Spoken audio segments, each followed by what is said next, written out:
I was that little hustler, I was that little entrepreneur. I'd go to my dad. I remember going to my dad and being like to him, so I'm gonna go and sell some stuff in school. There's a tuck shop, but they're not always open, so I think I could sell sweets and crisps and da-da-da-da. What was the catalyst that drove you into business? People speaking kind of bad on my life was definitely one thing. I was just like, watch me. Exactly. Watch me, bitch. Mm-hmm. And just for those that don't know what a promisingpreneur is, what is that? A promisingpreneur is an entrepreneur that we believe to be the next change makers, the next global leaders, the next community leaders in their own right.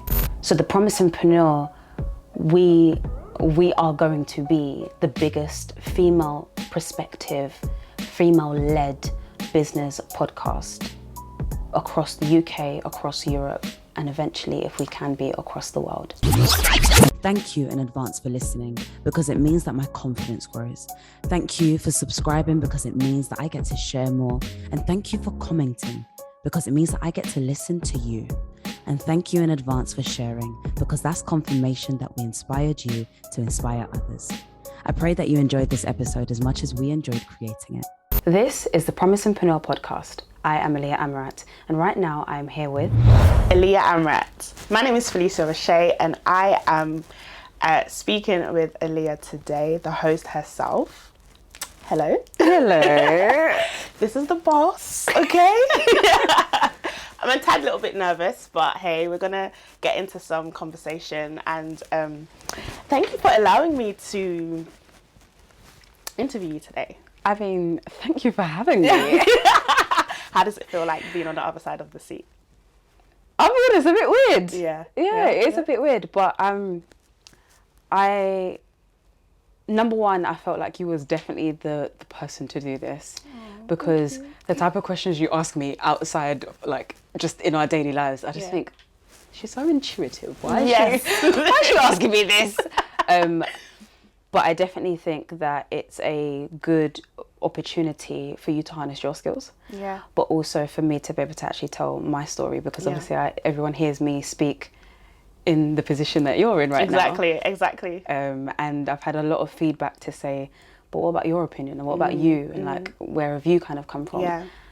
And I thought this was a really good opportunity to speak a bit more. Yes. So for those of you that don't know who I am, Phylisia Rushà, I'm the production manager here at the Promisingpreneur Podcast.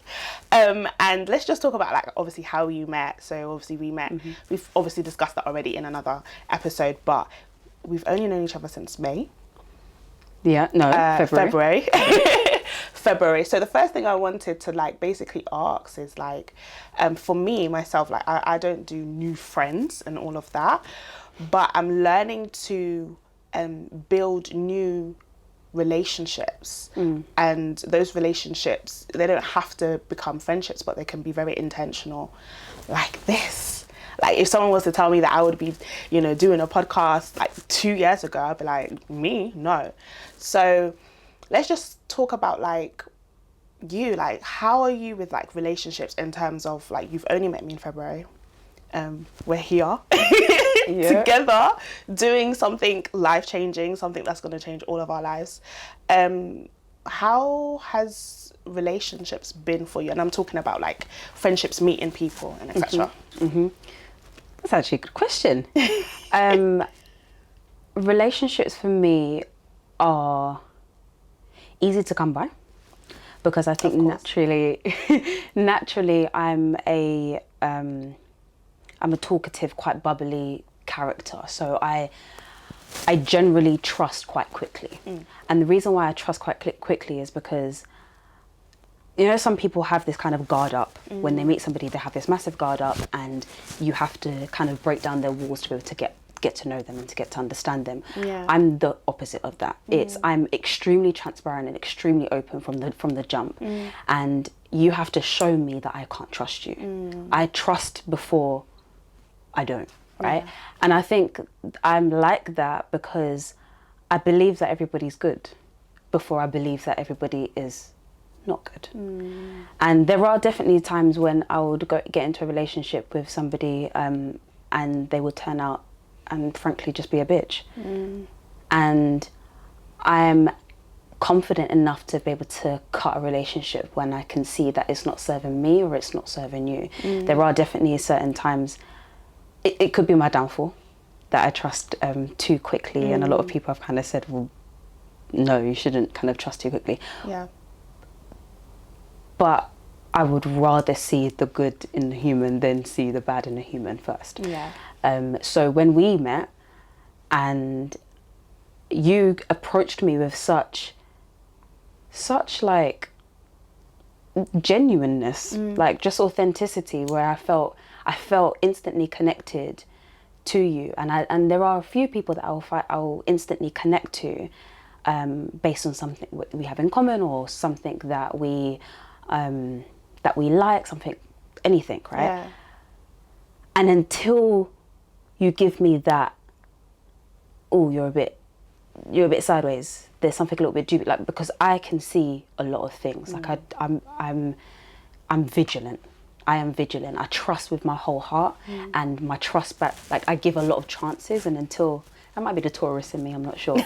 But as soon as you fuck me off, with, like, it takes a couple times. You fuck me off, I'll forgive you. You fuck me off, I'll forgive you. You do it a few more times, and we're done. We're legitimately done. And then my tourist bullness will come out and be like, no, we are never speaking again, and I just don't care. Right. So yeah, I think that's how I am with relationships, in business and outside of business, and also in like romantic relationships. Also, I think that's come from, honestly, I think that's come from the good nature of my granddad. Wow. I saw him be such a kind-hearted, loving man, and I never ever saw him be rude to anybody, be disrespectful in any kind of way. I never saw him like, he was just that proper wholesome man, like that person that everybody looks up to, like that kind of figurehead within the community that no one can say that he's not respected. Wow. Not one person ever. Yeah. And seeing that and growing up and kind of hearing his stories and hearing him be, was like, I want to be like that. I want to be like him in terms of well respected, well loved, he's got the time for everybody, and I think that was a really good role model for me to be able to want to base my life off as well. So you're saying that your granddad is your role model? Yeah. Wow, okay, cool. So tell me a little bit about, like, growing up. So outside of your grandfather, did you have any other role models in life? Like, who was Aahliyah at 15 years old? Wow, Aahliyah at 15 years old was a terror. I was at 15. I was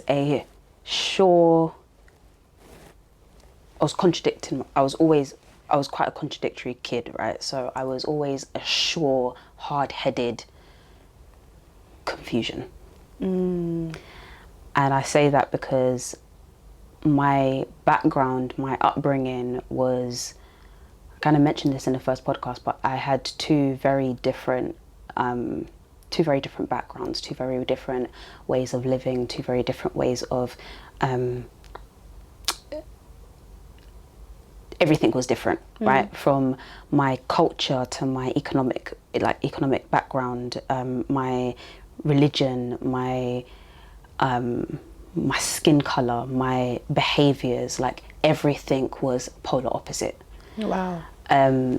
Even though there's certain similarities, so my background is Indian and Jamaican, and within the Indian culture and like Asian Indian culture and Jamaican culture, there's synergy. There's a lot of things that can be classed as the same. Yeah. But they're also polar opposite. Definitely, because Jamaica, back in the days, I remember it was like Jamaica was part of the West Indies. You don't really hear it's being classed as that anymore, but it was the West Indies. And in Jamaica, if you had a lot of coolie people, and I remember even the other day, a few years ago, when I was in my 9 to 5, I was surrounded by Asians, and I was like, oh yeah, I had a really close friend, his name was Kevin, and I was like, oh yeah, in Jamaica we have people, and they were called coolie. He was like, do you know what that means? And he told me. I was like, oh, okay. Yeah. So yeah, I understand. Yeah. Everything for me was just polar opposites. So I was just a huge confusion. So at 15 years old, by that point I'd gone to 2 different secondary schools already. At 15? At 15, yeah. So I went to Charles Little Brook in Brixton, which was an all-girls school. South London? South East? No, that's actually Southwest. Oh, Brixton. Okay, yeah, it is. Yeah. And then I went to an Islamic private school in Stratford. No. And then I went to City of London Academy in Bermondsey. So I went to 2 different girls' schools. Yeah, so that was my whole schooling career. Wow. So, but by 15, because I went to my last school, City of London Academy, when I'm pretty sure I was 15. I was year 10, start of year 10. Yes. I started there. Obviously, your schooling years is 5 years, isn't it? So year 7, year 8, I was in Charles Little Brook, or mid-year 8. And then from mid-year 8 to end of year 9, I was in the Islamic private school. Tell me a little bit about that in the Islamic school. Or obviously it's very different. Yeah. Yeah? Yeah, it's different. It's private school. Private school. Basically, put it this way, I decided when I was about 13 that Charles Little Brook, the only way I could see life going was being involved in gangs, pregnant, being in abusive relationships, being just looked over. And I always knew that wasn't the environment that I wanted to be in. I ended up catching myself in issues like, just stupid issues and nearly getting kicked out. And basically I don't want the kick out on my resume, so I decided to leave before they could kick me out. Wow. And then you made these decisions at 13? Yeah, and then I went to my dad's side of the family, and I was just like, I think I want to try an Islamic school. So all of my family on my dad's side would have already, all they know is kind of female only Islamic schools. And I kind of wanted to come closer towards my faith. So I thought maybe if I go full force into an Islamic private school, I would essentially refrain from all of the outside influences and learn how to be a good Muslim girl, right? And it was because I felt like and I knew I was messing up. I kept bunking school. I wasn't going into school. I felt stupid, even though there was something inside me that had so much more to offer, and I had so much more to give, and I knew that at a very young age. But it wasn't coming out. School wasn't bringing it out of me. If anything, I was just going deeper and deeper into a rabbit hole of shit, and just around, like, bullying, like being that coolie girl in a predominantly black school. There was a lot of colorism. So I would come into school one day and everyone would just kind of turn against me, and I wouldn't know why they're not my friends anymore, and they'll be my closest friends, and then they'll be like, no, we're not talking to you because of this, because of that. And I couldn't tell you what one of the girls it was, for the simple fact that I would be such close friends with them, and then within a split second be arch enemies, and then again be close friends with them. And I think that's how a lot of school is anyway, especially for females, right? Exactly, all girls school. Yeah, like that is how much it is. But that bullying kind of mentality, and I'm pretty sure I was the culprit of casting somebody out at some point as well. Like I'm not innocent. I'm not innocent or gonna turn around and be like, no, I was the goody two shoes. I wasn't. I could be a little bitch, 100%, right? But I didn't like that. I didn't like it. I didn't like the feeling. I didn't like going to school. I would rather bunk school and flipping just do nothing. But the craziest part about it was that in school I was I was that little hustler. I was that little entrepreneur. I'd go to my dad. I remember going to my dad and being like to him, so I'm gonna go and sell some stuff in school. There's a tuck shop, but they're not always open, so I think I could sell sweets and crisps and da-da-da-da. But what I'd done is I used to package them up, so I used to make little bundles. So everyone else would kind of sell individual sweets and stuff. Yeah. I'm like, nah. Let me create value, right? Don't ask me where I found where I knew this from. I was literally 11, 12 years old. Wow. At year 7, year 8, and I'd create bundles of like a drinks pack, a chocolate, and a crisp. And it'll be like a meal deal. Basically like a little meal deal. And I used to do that, and I used to flip it, and that used to be my pocket money, because I didn't get pocket money. Wow. Yeah, that's so. At 15, I'd, as I said, gone through 2 different schools. I felt like I had seen a lot by that point. I saw deaths, I saw the roads, I saw abusive relationships, I saw rape, I saw things that at a young age you should be guarded from, but I wasn't. Wow.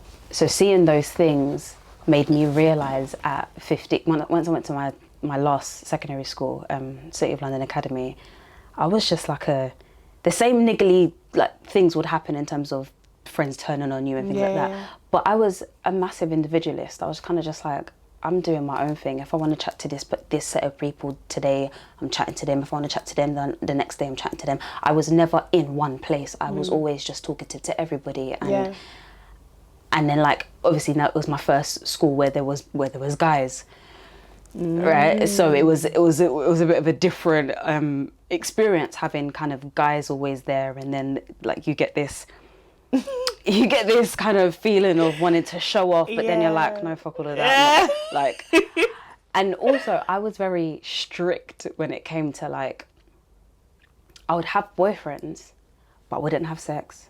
I wouldn't we won't kiss. If we did, like we was in a serious relationship, and like I was quite kind of stuck in a. Well, not stuck, but my morals and my standards were very high. High, yeah. And I feel like that was where my confidence kind of grew from. Yeah. I was just like, I don't think I'm better than anybody else, but I'm fucking bee's knees. So. Interesting. You said something before. You was like year 7 to year 8, and then you went to the Islamic school, private school, 8 and year 9, and then you said the third, City of London, year 10. Mm-hmm. What happened after that? No, year 11. Yeah, I done year 10 and year 11 in that school. Yeah. I remember.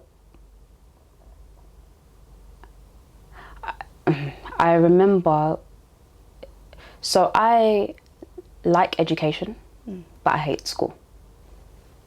So now I learn. I consistently learn. I love learning.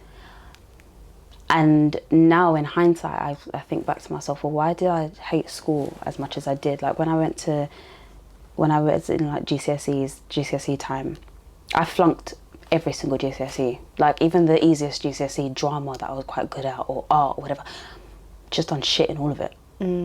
Business studies, shit in all of it, because I just didn't like the school setup, and I felt like I wasn't learning the way that I understood. I was just there. Yeah.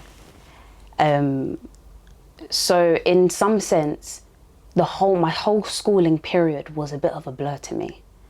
But I left secondary school with bog standard GCSEs. I came out with probably like 12, 13 GCSEs, but they were all, I think I got 1 B, and I'm pretty sure that was in like PE. No.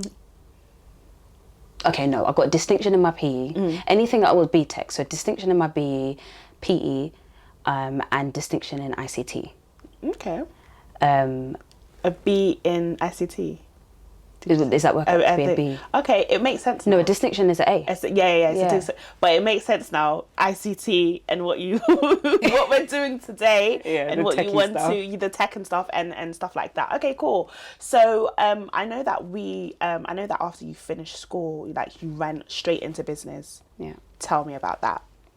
So straight from secondary school, what actually happened was I went to college. I applied because my highest grade was in PE. I thought the only way I'm going to get into college is if I do something based on PE. So I done sports science. No, you didn't. Yeah. You sports science. Like, wow. Yeah. You don't look like a sports science girl, but looks can be very Listen, I was definitely not no sports science girl. Like I wasn't. I was that, like I didn't realise I was one of 2 girls in the class. The rest of them are guys. The other girl was a tomboy. So she fit right in. Me, I'm there, like the summer holidays before, I remember this so clearly. The summer holidays before going to college, I've gone and bought like this new Adidas trainers, new Adidas tracksuit, like Adidas, and I was like going through a phase of Adidas, right? Like kitted out in bare different Adidas sportswear, right? And then I bought like new shoes, new shirts, my fashion was just on point. Like I knew my background from a very young age was fashion orientated, beauty orientated, like very creative orientated, and I'd go into flipping sports science as if I'm going to an art class or a fashion textiles class. Like I would have my little beret hat on with like which you still have today. A collection of them. That's still have. And I remember I dyed my hair purple, like this really vibrant, like pinkish purple. And I was just this funky girl going into a sports science class, and it just didn't make any sense. And also because I'm a girly girl. Like I like fashion, I like clothes, I like all those things. And I'm walking into an environment where it's full of boys. And like quite the contrary, I absolutely hated that attention. I hated the attention from the guys. And I was in an all boys class by one of the girls, right? And I didn't feel comfortable. Even though none of the guys, I mean, I've seen a couple of the guys like quite recently, and it was just like, oh shit, hi. But a few of the guys, none of them hit on me or anything like that. They didn't necessarily make me feel uncomfortable, but I still felt uncomfortable. I couldn't express myself or dress the way that I wanted to dress. And bear in mind, I'm quite a modest dresser anyway. Like I don't show my cleavage and look high. I don't do all of that anyway. But I still didn't feel comfortable enough to express myself. And that suppressed me and made me feel like I just don't want to do this. I'm just doing this as a lie. Like, and the worst part about it was none of my family and no one around me was telling me that I had to do it. So I just thought, fuck this. Yeah. Why are you doing it? Why am I doing this? Yeah. So then within 6 months, we started in September. By January I was out. I didn't do it. Wow. But then by that time I was having some issues at home. And those issues at home essentially pushed me to homelessness. And I was around end of 16, 17, coming into 17, and I was going through this really difficult phase in life where technically someone would look at me and say, you can't be homeless, you've got your mum's house, or you've got your grandparents' house, and you've got your dad's house.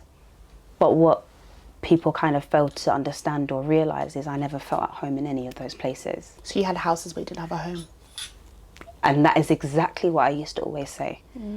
I've got houses that I can lay my head in, but I don't have a home. I don't have a key to any of these houses. I can't walk in and out of a house the way that you can walk in and out of your house. And to have a feeling of you belong here, but you don't belong here. And how old was you? Sorry. 17. 17. I was 17 that May. I left college January. So I asked you that because I remember when I was 17 and, you know, we're growing up in South East London and that, or London in general, like even, and at the time, obviously, early 2000s, you're 17, you think that life matures you, so you think that, yeah, I'm ready. But if you really look back, you was a child. I was. You was a child. And you had houses, but you didn't feel at home. So how did you navigate homelessness? Like, what was the process like? What was the experience? It was a shit experience. It was hard. It was hard because I had only the closest people around me understood the dynamics of my home environment. And those people that understood the dynamics of my home environment would agree that I was homeless, but people on the outside wouldn't agree with it. So it was always kind of like showing face. I can't show that I'm really homeless because it's embarrassing. So even though I'm going from house to house, like my grandma used to call me the bag lady and the gypsy, because I used to legitimately have clothes in my bag, and wherever I end up, I end up. But sometimes that would be on the streets, sometimes that would be at a friend's house, sometimes that would be at one of my parents' house. And when I say one of my parents' house, it was never my dad's house. And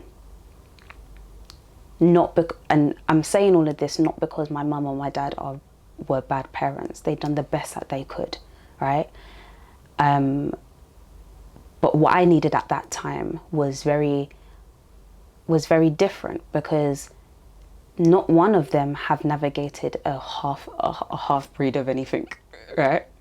Not one of them has ever understood what it's like to be half and half. So my mum is technically she's actually mixed race, right? So she's half English and half Jamaican, but she's never known her English side. Wow. Right, so she's only grown up in her Jamaican side. So she only knows one way of life.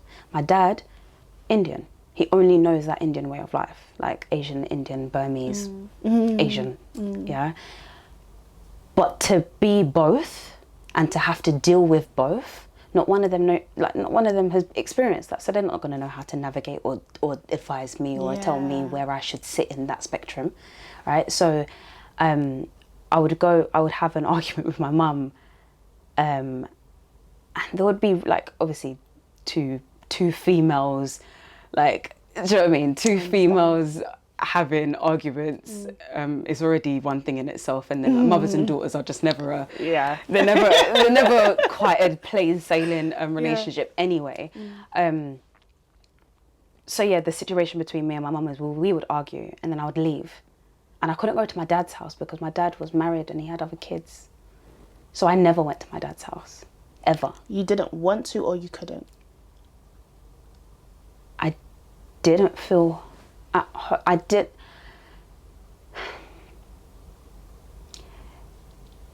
My dad has always invited me in, but I've never had and now it's completely different, right? But this is obviously when I was a teenager.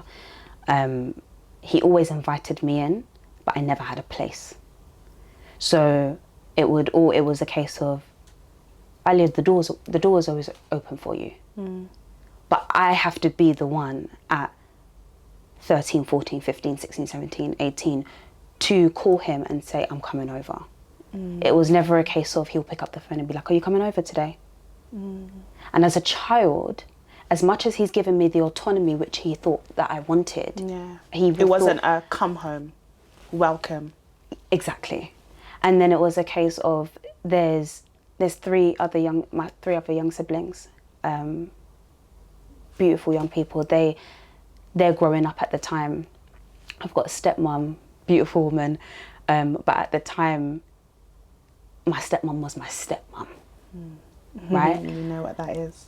It's like my stepmom wasn't my mum, and she never, and she obviously, again, she's brand new in this, so she doesn't know how to navigate a stepdaughter, and the stepdaughter's bloody teenager.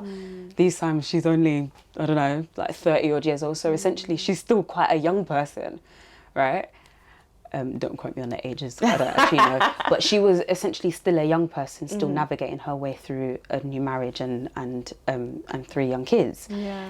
So then to have a teenage daughter that's running havoc, it's obviously a hard thing to navigate. And I understand that now as an adult. Definitely didn't understand it as a 12 to 18-year-old, right? And it was crazy because,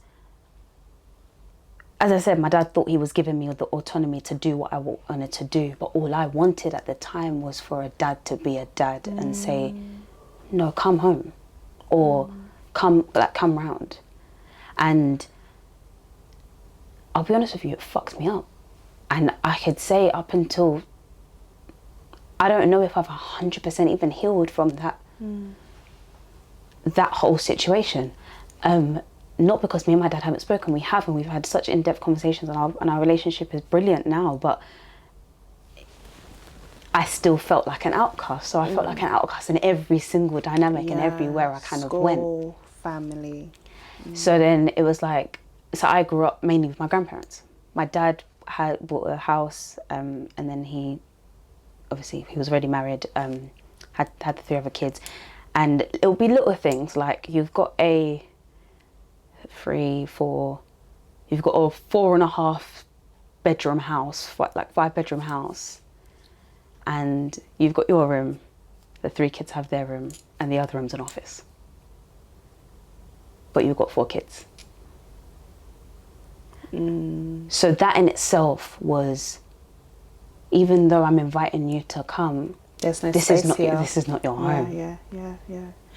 So you had a father, but you kind of felt like you didn't, not based upon because he was a bad dad, but you just felt like there wasn't any place where he was, or you didn't feel at home, or you didn't feel... Yeah, like I've always had a present dad, always had a present father, and when I was a kid, like the memories I cherish of me being a child when it was just me and him, I will hold to the death of me. I was daddy's little princess. I really, really was.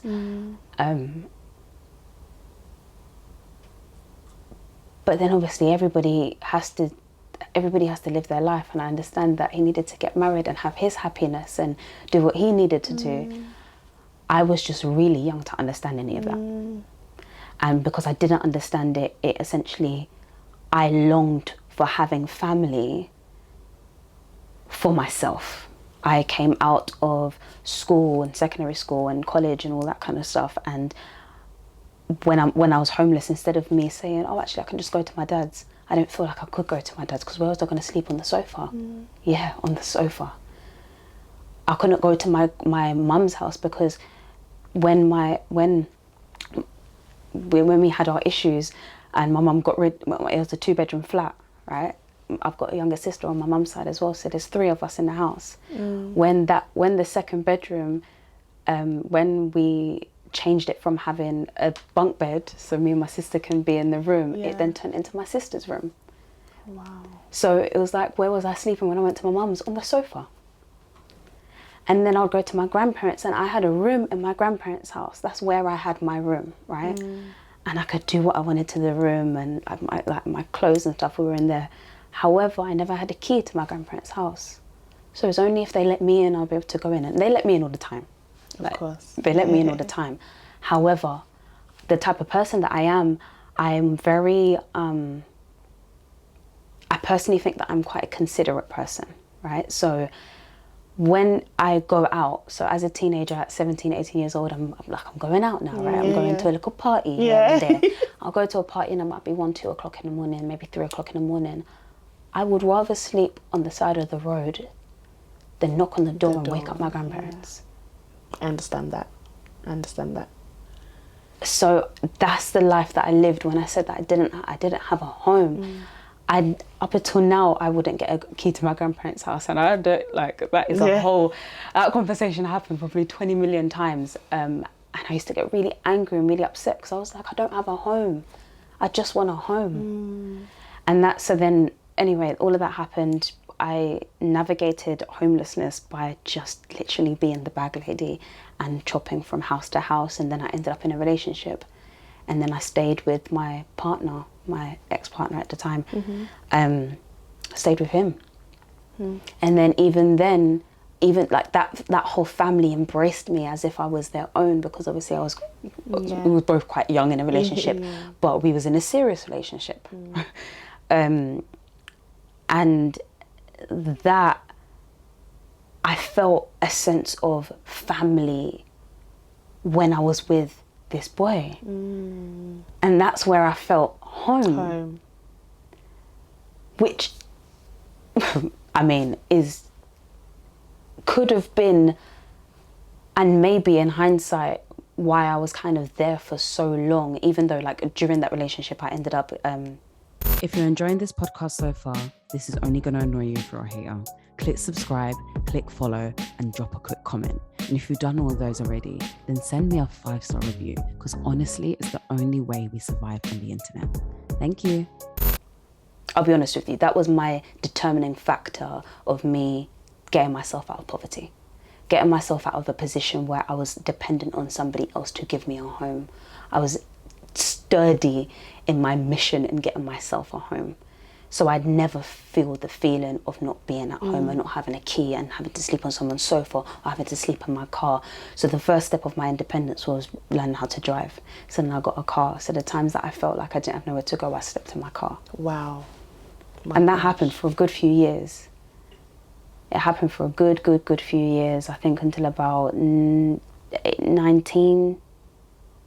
And no one knew. I was running a business at the time. I was doing mobile lashes and brows, and I used to teach in colleges and universities, and no one knew that there would be certain times that I would be sleeping in my car. I understand. It's so easy to like show face. Like sometimes when you see people and you meet people, you actually don't know their story, their past story or their current one. Because I remember like myself when I used to go to school, I used to be this vibrant chick, the life of the party. If anyone touched my friends, I'm there, you know, kind of thing. But I was in an abusive home, sexually, mentally, emotionally, spiritually abusive home. And you know, just a bit of a backstory. I didn't start living with my mum until I was 14 years old. I was in year 9. I saw my mum every week. I had a present mum, but I didn't have a mum. Yeah. I couldn't live with her because of, obviously, you know, the immigration laws, and, you know, she wanted to make sure that if anything happened to her, if she was meant to get sent down back home, she didn't want me to come with her, so she left me with a friend. I didn't know my dad. My dad rejected me from the womb. So the very man that I knew, who I called my dad, was the very one that was molesting me from 7 years old. Didn't know that was wrong until one day my stepmom, obviously at the time, and him broke up, and I was still connected to him, loved him as a father. I remember I was 12 at the time, and I saw him, and I was like, oh, I was like to my mum, my stepmom, because I used to call, it's funny, I used to call my stepmom mum, and I used to call my real mum by her first name. So I used to say, oh yeah, I want to go and see dad. He was like, all right, then go. And I remember it was a Saturday evening. I remember I went to the house and we were there chilling. And he had a, you know those game, is it Nintendo or Game Boy? You know you've got the game in your house, the fighting game. Oh, Street Fighter. Yeah. Yeah, he had that game console at our house. So I was so excited. I always wanted to go there because I knew he had that game. And I was like, here, I want to play this game. He was like, okay, we'll play it in a minute. And he turned something on. It was pornography. I was 12. And I looked at that telly and I was like, this is wrong. I said, no, I want to go home now. He was like, why? I was like, no, I just want to go home. So when I can understand, like, as I said, going back to 12, 13, 14, left my mum, I was going through myself. I went through two different primary schools and stayed in the same secondary school for the whole 5 years, which is a miracle. But same thing, primary school, 2 different primary schools, because the anger that was in me. Obviously, as a child, you can't speak about what is happening at home, but your expression, you're triggered with certain things, and you just display anger, but you can't really say what's happening, what's going on, because you yourself don't even understand it. So, you know, I remember, going into year 9 and being the vibrant girl that I was in school and everything, but none of my friends knew what I was going through at home. So obviously my stepmom and and her husband weren't together anymore. Her brother came from Jamaica, and guess what started happening when he came? At 12. Do you understand what I mean? So nobody knew that, and it took me a long time until I believe I was 21 when I told somebody about that. All my teenage years until 21 when I first spoke about the molestation that I went through, from 7 years old straight up to 14 years old when I left that house. So sometimes it's so easy, and this is why when you hear people like commit suicide and do all of these things, you're like, but she was such a happy girl, she was such a bubbly girl, and what happened? You don't know what's happening behind the scenes. You don't understand what that person is going through. And so sometimes, we can be all polished hair, but inside we're dying. Inside we're like a cemetery full of dead man bones, So I can understand, sleeping in your car, but being this businesswoman. So I want to say to you, okay, so let's say there's somebody in this position right now. They may be homeless, or let's say it's not homeless that they're dealing with, but they're dealing with something else, but they're this great entrepreneur, they're this great CEO out here on the ground, getting the attentions, getting the interviews, getting everything, but they are dealing with silent trauma, or they're dealing with their real life, but it's a silent life. Like, what advice would you give them in terms of your experience, where you've come from? This is going to be a controversial response, but I say it all the time. Life happens. Life ain't going to stop happening. So what? Okay. You're sleeping in your car. So what? You feel depressed. And I'm going to say this with a disclaimer, right? Or I'm going to say this and I'm going to say the rest of it. You're sleeping in your car. So what? You've had to deal with a shit upbringing. So what? You've had to you feel out of place everywhere. So what? You was bullied in school. So what? Every adversity that you're going through, so what? And I say so what, not because depression is okay, not because anxiety is okay, not because trauma is okay, right? It's because we all have to deal with adversity. And it's up to us to understand that trauma, understand that adversity, and decide that we want to make a change with it. It's going to be fucking hard. It's going to be goddamn hard, right? But until you decide that you want to heal yourself, you're not going to take yourself to therapy.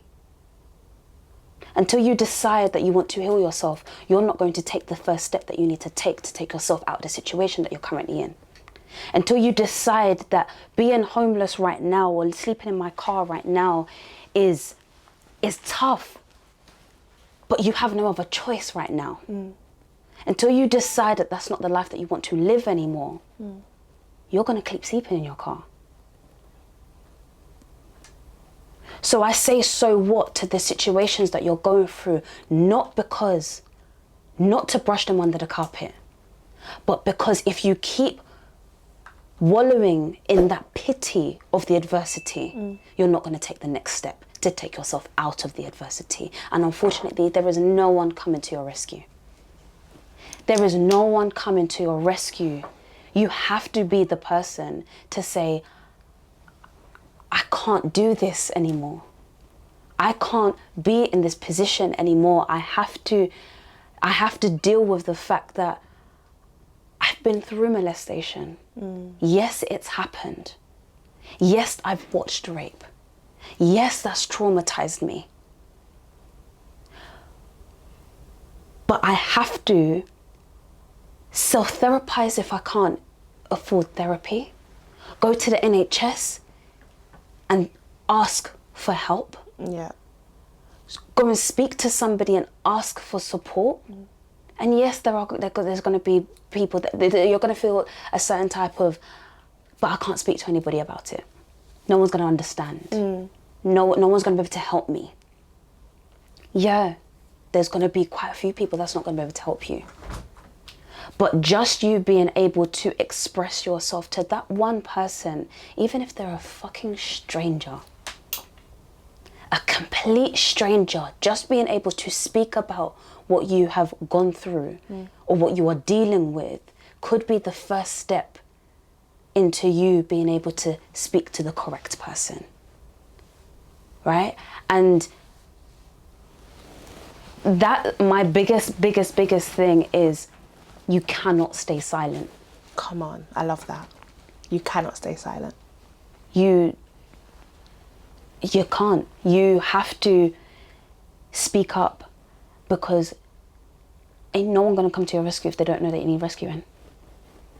That's right. That is right. And I think that that's people are scared to speak. A lot of us are muzzled from, again, past hurt, issues, trauma, and the current ones. And sometimes when you are in the calamity, you're facing adversity, you don't want to speak. But I think that, especially like whether you're an entrepreneur or not, or in business or not, speaking about what you're actually going through at that time, you never know who could help you. You never know what resources you could get, right? So I definitely agree with that. Speak up. Don't be silent. This is not the time to be silent. Yeah, and there is a huge caveat, right? And like people could turn around and be like, yeah, but depression doesn't work like that. And I know depression doesn't work like that because I've gone through it. I have stayed silent for months and months on end, suffering, crying my eyes out. And it was only until I took the step to say, I'm fucked and I need help, did I start making the steps to come out of it. And it's only in hindsight can I now say this. I have been through the points and the feelings of not wanting to talk to anybody. Yeah. So I understand how difficult it is to speak to somebody, right? But it was only the moment I said, and I said it to somebody and I took a step, did things start happening for me? Yeah. Did my life start, and not by any means was that one conversation it, and then that's it, poof, depression's gone. No. No. It's a process. She suffered for a hell of a long time after that also. But at least I was now on the path of healing myself, which then allowed other people to support me in healing, which then also made me realise that there's actually a lot of people out there that want to help. Yeah, there is. You actually just have to muster the courage to speak. And it doesn't matter about what embarrassment may come or what you might think that somebody might judge you on, or fuck all of that shit. Yeah. It's is that what you're going to use as your why? So now starting businesses and being in business, those those points of adversity where I felt like I had no one, or I felt homeless, or all of those things, like those points of adversity is what I remember when the days that I don't want to get out of bed and I don't want to do anything, that moment of sleeping in my car, forget even sleeping in my car, that moment of sleeping on a park bench and feeling like a piece of shit, knowing that I actually had a huge family, that if they just knew what I was going through, I had people to support me. But a lot of the times we make up stories in our own head and overcomplicate things, which make us feel like we don't have anybody around. Right? Yeah. There is a lot of us, there's a lot of us that really don't have anybody, but there is a lot of us that feel like we don't have anybody, but really we do have people. You're not alone, even though you feel like it. You're never really alone. Yeah. Okay, I just want to ask this this last few questions and wrap up. But like for me, like what was the catalyst that drove you into business, into your passion of business? So for example, my catalyst was the fact that when I finally left that home, you know, the people from that household were telling my mum, oh, you need to send her back to Jamaica because she's going to breed before her time, she's going to get pregnant, you can't manage her, blah, blah, blah, she'll go drop out of school, and all those negative words that was pronounced over my life at 14 years old. That was my catalyst. So what I made sure that I did was I made sure that I went to school, made sure that when it was year 10, and maths is my worst subject, so you know, I did the extra lessons. I made sure that, okay, even if I had my little boyfriends, do you remember Brooks? Wilfred, got the implant, not getting pregnant. You know, I made sure that every negative spoken words that was pronounced over my life, I made sure that, listen, I'm counteracting it. So, you know, that was my catalyst to do well in school, to do well outside of school. When I finished school, so go into the 9 to 5, the corporate world. And then actually what I thought my dreams was, or what I actually wanted when I was younger, grow up to be, wasn't what I wanted. So, you know, I remember the biggest job that I ever landed was a sales director for a spa agency. I only stayed there for 1 month. I thought I wanted that, but I didn't. But I still wanted to continue going on, and then I launched my first business called Gifts and Wishes, which was basically a company that basically helps you pick out great gifts and so forth. That failed. But you know, failure is another catalyst as well. It makes you keep going. And then so I want to ask you, what was your catalyst in life that pushed you into entrepreneurship? Because you went into business quite young. So yeah. There was a few different things. Quite similar to yourself. One of the things was definitely what people spoke over me. I wanted to change the narrative. It was also that you're gonna fall pregnant and this and that. These times I wasn't even having sex. And I'm like, little do you know, exactly, I haven't even lost my virginity. Like, what a great stigma to have because I'm pretty. The threat. Like, it's hot, but it's horrible. It's horrible to be struck as that person when you haven't even done anything. Like, yeah. So that was kind of like during school times, because I even had a few like adults, like, pretty sure my mum said it to me a couple of times, and I was just like, I'm still a fucking virgin, mate. That's definitely in our culture. Yeah, but, take my no. Yeah.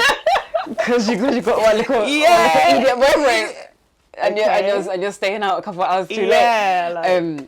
But no, so people speaking kind of bad on my life was definitely one thing. I was just like, watch me. Exactly. Watch me, bitch. Like, and then also it was the adversity of feeling like I didn't have a home and feeling like I couldn't provide for myself. And my one side of my family was decent in terms of they had houses, they had assets, they had good jobs, whatever it was.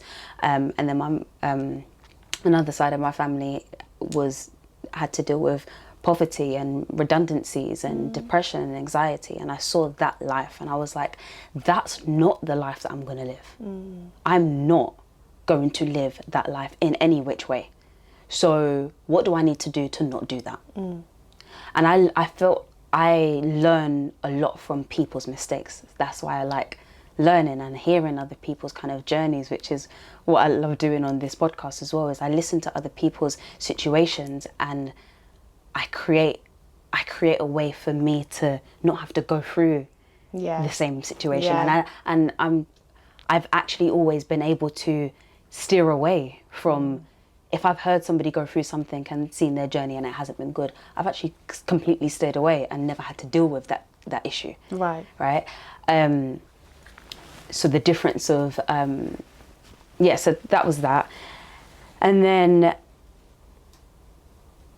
the catalyst moment, I think, one of, like, there's, as I said, a number of different occasions, but one of the occasions that sticks out for me is when I had my first, I got a studio salon when I was around 18, and I was doing training and teaching people how to do lashes, but also teaching business through beauty.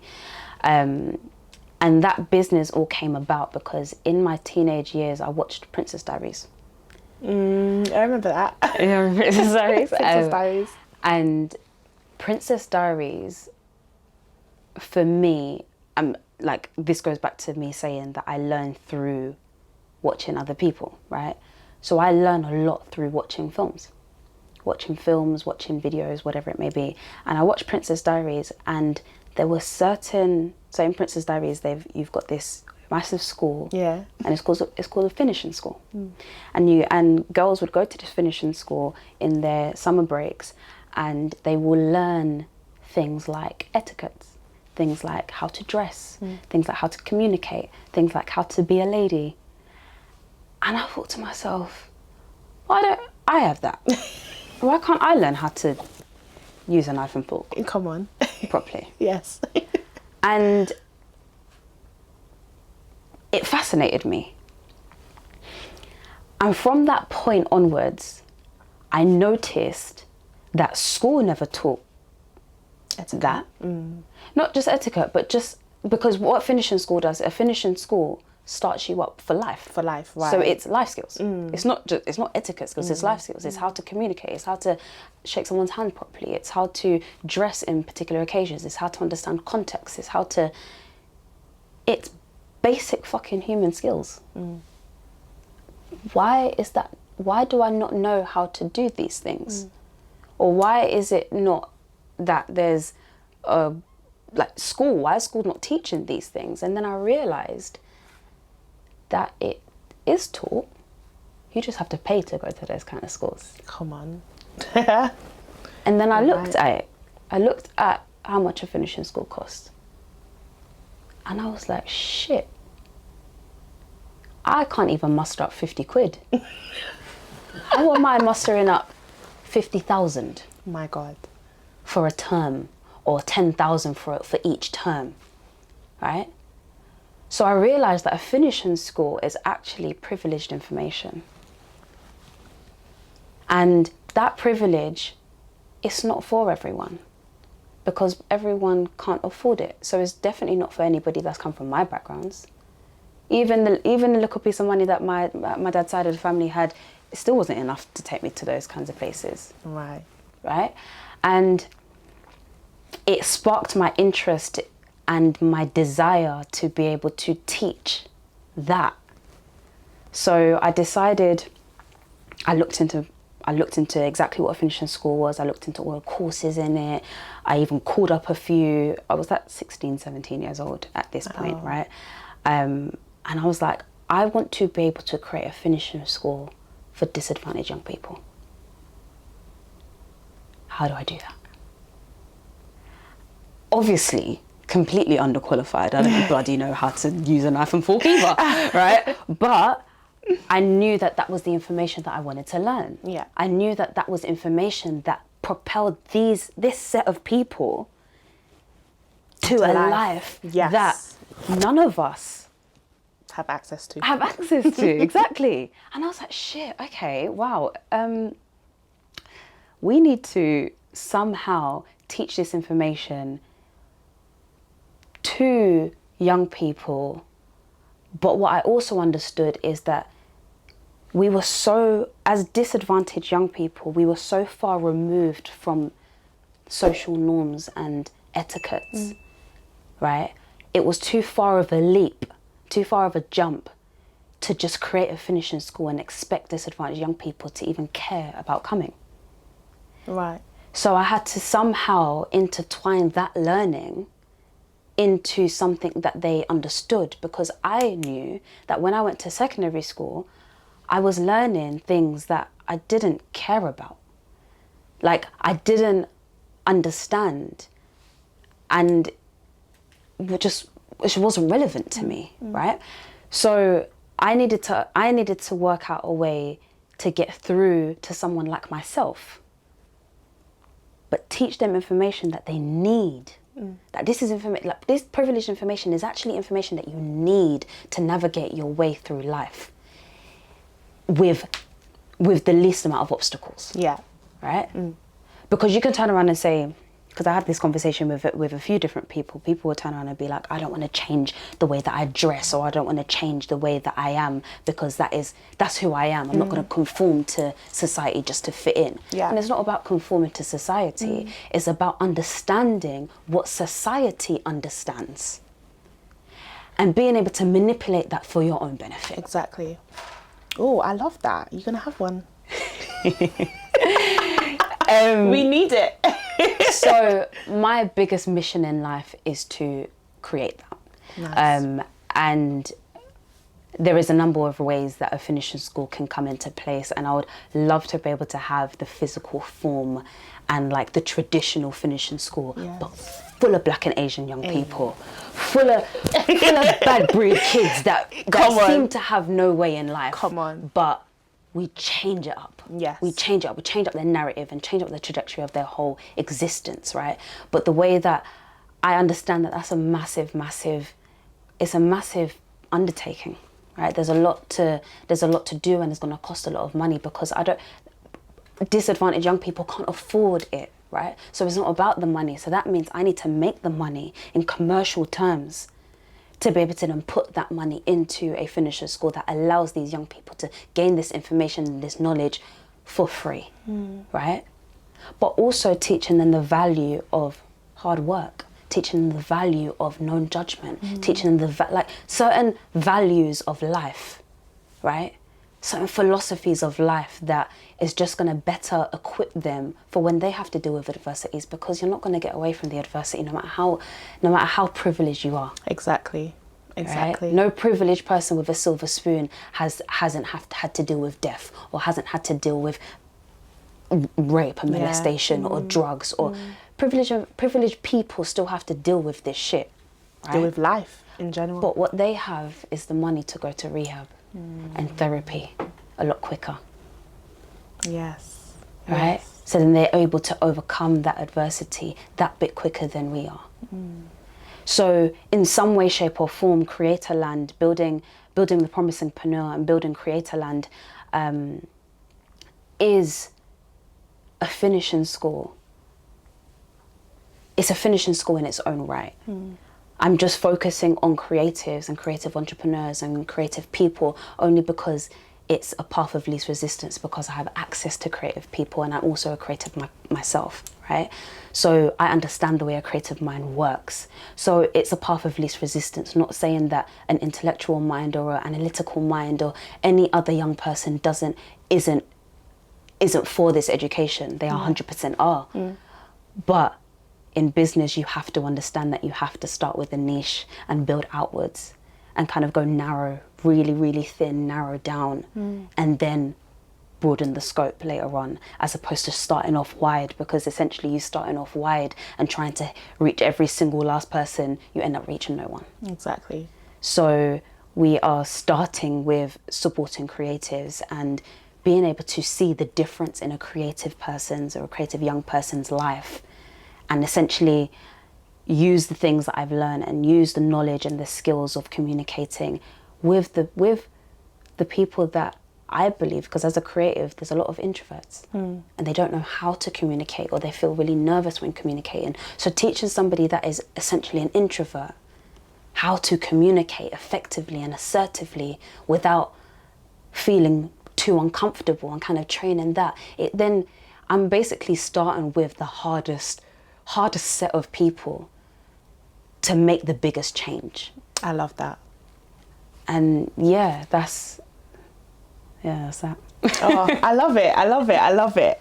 So just tell us, I want to know as well, what's the future for the Promisingpreneur podcast? Oh, the future for the Promisingpreneur podcast is we're committing to a minimum 1 episode a week for the next year. And we are committing to building the Promisingpreneur to a level of... Currently, right now, there is no female entrepreneur or female business podcast, female-led business podcast, female of colour, as well. Come on. Right? And I believe that my positioning with the Promisingpreneur is to be the biggest female perspective, female host perspective, to be able to get into the minds of the people that sit in this red room, on this seat, to be able to understand their mind and to be able to understand how they navigate certain things. But I'm doing it from a female perspective because I am a female. Yes. Right? So there's certain things that I might ask, or certain things that I might where I might navigate the conversation to, because everything is completely free flowing. We don't, at the Promisingpreneur, I don't believe in scripting or researching. And that's probably because I don't like reading notes, and I feel sorry for you, Phylisia, because you sit down and write all these notes, and I'm sure they're amazing. I don't know, because I don't read them. Yeah, you don't read them. You do not read them. But I don't believe in that, because I believe in authentic truth and I believe in authentic conversations, and I just want to be able to hear the realness and the rawness of somebody's journey and feelings at that present moment. Yeah. And that's not because we want to be ignorant to somebody's journey. It's just because I want to understand the journey from what they say and not what the press says. Come on. Right? So the Promisingpreneur, we are going to be the biggest female perspective, female-led business podcast across the UK, across Europe, and eventually, if we can be, across the world. Come on. I love it. And just for those that don't know what a Promisingpreneur is, what is that? A Promisingpreneur is an entrepreneur that we believe to be the next change makers, the next global leaders, the next community leaders in their own right. And right now we are currently focusing on just creative entrepreneurs. Because as I said, we're going narrowed down, right? So there is no creative entrepreneurial podcast out there, male-led or female-led. Come on. Like there actually isn't, right? Exactly. Where we only hone in on creative businesses. So that's the media, the arts, performing, fashion, absolutely whatever creative industry you can think of, tech. Because I don't feel like there's enough creative entrepreneurs don't get enough recognition as like a finance entrepreneur or like a very true. Like they just don't get the right recognition, and I don't think that's correct, because I think if you look at anything, every single one of our senses is heightened through creativity. we can't smell something without someone's creative nostril finding those scents, right? Like putting scents together. We can't look at something visually and not understand that that's come from somebody's creativeness. That's come from somebody's creative mind. And anybody can be creative. Right? Absolutely anybody can be creative. However, the art side of things, the art entrepreneurs are not well, they're not well lit in the limelight of their intelligence. And I believe that creativity is intelligence at the end of the day, and that intelligence needs to be taken seriously. I like that. And yeah, that's what the Promisingpreneur does. We speak to creative entrepreneurs about their journey to 100,000, because essentially we believe, or not we believe, but it's straight facts. Get into your first 100,000 is probably the hardest time of your entrepreneurial career, right? Once you get to 100,000, you get to that first 6 figures, get into your 7 figures and your 8 figures. It's a different level of hard, but you're used to it. Yeah. Right? You're used to it to some extent, and you've opened certain doors, and now you can be in certain rooms, because now you're not just that small business owner. You are now essentially taking the role of an actual entrepreneur. Yes. Because being a small business owner, being an entrepreneur is actually 2 very different things. So being a small business owner is not bad. If that's what you want to do and that's what you want to be, then brilliant. Yeah. Right? But what you need to understand is being a small business owner isn't the same as somebody that consistently puts their life at risk to build businesses, and that is what an entrepreneur is. That's my definition of an entrepreneur. Somebody that will put their life at risk time and time again and not learn from their flipping mistakes. And when I say not learn from their mistakes, I mean not learn from the amount of risk that they're taking, that this could possibly end everything for you. Exactly. They will just be like, no, I love this shit. I'm gonna fall out of a plane with no parachute every single time. Whereas a small business owner may be a little bit more cautious. They may be a bit more family orientated, or orientated around, when I say that, I mean like family business orientated, or like, the kind of risk averse, where they would look at it and be like, oh, actually, if I put all my chips in red, I might lose everything, so I'm not going to do that, and we're just going to prod along here. Which is perfectly fine. You just have to understand and know where you're at and be comfortable with whatever decision you make. Because being a business owner in any right is difficult, right? Exactly. Whether entrepreneur or small medium business owner. So yeah. Oh, amazing! I've learned so much more about you. Crazy enough. Thank you so much for your time on the Promisingpreneur Podcast. Well, thank you for being me. It was a pleasure. You done very well. Thank you. And I saw you trying to do my little tactics. Yeah. Take some of my take the words that I say and try to use it. I'm learning, you, girl. I'm learning. I love it. But thank you so much, and I just can't wait to hear more from you. I think we need more solo episodes from you. We need it. You need to bring out, Aahliyah. Thank you so much, and it's a pleasure working for you. Might I say? Thank you. Honestly, thank you for taking the time. You and Dwayne, thank you for taking the time to. When I, yeah. Just thank you for taking the time to, show up. I appreciate you both for showing up. And yeah, we need to do our team episode coming up soon. Yes, so probably in the next couple of weeks, that will be coming out, and we will be talking about the highs and the lows of building this podcast. Yes.